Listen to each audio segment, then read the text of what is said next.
feeling flummoxed, bamboozled, and stupefied by communication and language online?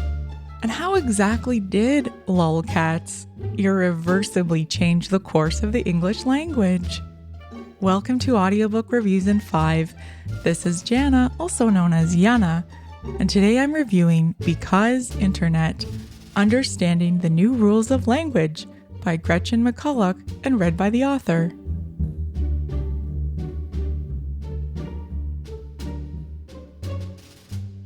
Gretchen McCulloch is a Canadian linguist who describes herself as studying the language of the internet for the people of the internet. She is currently the resident linguist at Wired, and I highly recommend checking out her work, which is simultaneously fascinating and hilarious.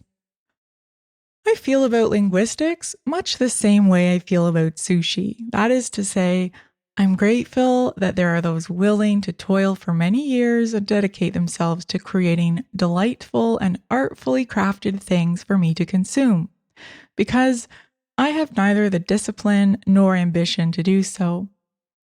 If you ever wanted to know the history of emoji, or the nuances of using the word dear in correspondence, or how the greeting hello became the norm instead of ahoy, then, my friends, this is the audiobook for you.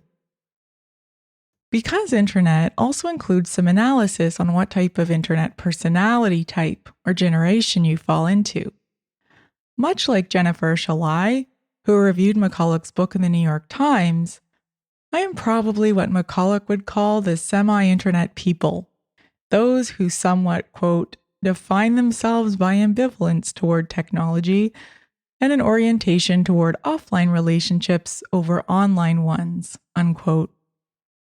That said, I agree with many of her points about online communication coming to embody physical gestures and nuances of speech, and I think it's a good thing. McCulloch also shares entertaining tidbits about history, which I enjoyed, especially humor around medieval and Shakespearean English, which is fun if you're like me and enjoy esoteric forays into history.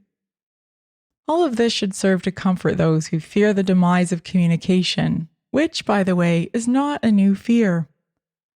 Ultimately, Because Internet should reassure listeners and readers that language and communication is not devolving into an incoherent soup. You're much more likely to have fun with all of these ideas if you're curious about language and you take an active interest in trends as well as the latest emoji releases. McCulloch's narration is distinctively high energy. I kept checking to see if I'd accidentally selected sped up narration on my device, and then realizing again that no, McCulloch actually does speak very fast. Finally, I slowed it down and adjusted the narration speed to 90 or 95%, and I found that worked a little better for me. It also sounds a little bit like McCulloch is on the verge of laughter throughout her audiobook, which both startled and intrigued me.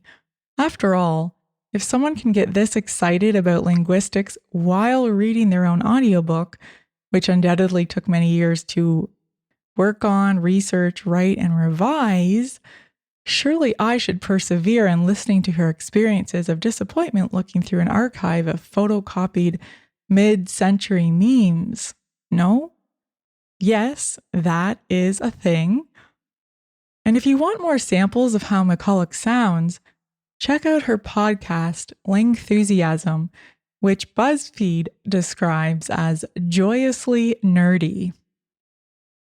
Overall, this is an interesting listen in that it helped me understand how current language and communication conventions have evolved in English at increasing speeds and also in diversity of format, especially toward the visual.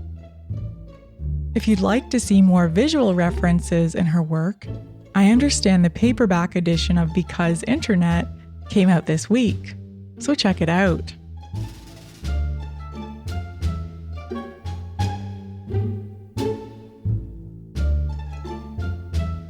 That's all for this episode of Audiobook Reviews in 5. Thanks for listening. If you've not yet done so, please subscribe to Audiobook Reviews in 5 on your favorite platform By subscribing, you can help increase the profile of this podcast and chances of other listeners finding it. I look forward to checking in with you all again soon. Please stay safe and be well.